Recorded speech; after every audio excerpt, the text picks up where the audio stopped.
বৃষ্টির জমানো জল থেকে আগরতলাবাসীকে রক্ষা করতে আগরতলা পৌর নিগম থেকে বসানো হয়েছে জলের পাম্প। ত্রিপুরার তৎকালীন সিপিআইএম সরকারের আমলে বৃষ্টির জমানো জলে দুর্ভোগ পোহাতে হয়েছিল আগরতলা শহরের মানুষজনকে। সামান্য বৃষ্টি হলেই জলমগ্ন হয়ে পড়তো গোটা আগরতলা শহর। তবে এখন কিন্তু আগরতলা শহরের চিত্রটা ভিন্ন রকম।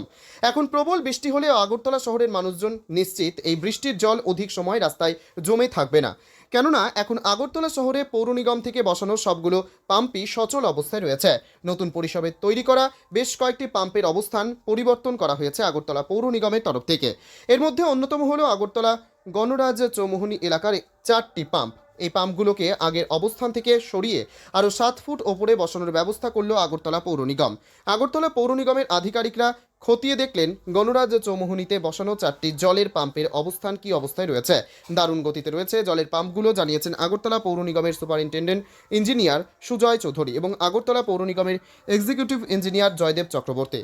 ত্রিপুরা থেকে বিক্রম কর্মকারের রিপোর্ট, ক্রাইম প্রেস বেঙ্গল নিউজ।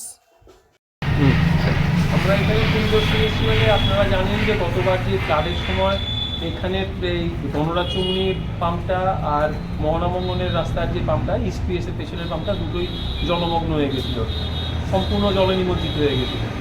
এবার আমরা সিদ্ধান্ত মতে এই পুরো পাম্প হাউসের বেসটাকে আমরা প্রায় 7 ফুটের মতো আপলিফ্ট করেছি। আপলিফ্ট করে পাম্পগুলোকে আবার তুলে আবার পাম্পগুলো আমরা বসিয়েছি।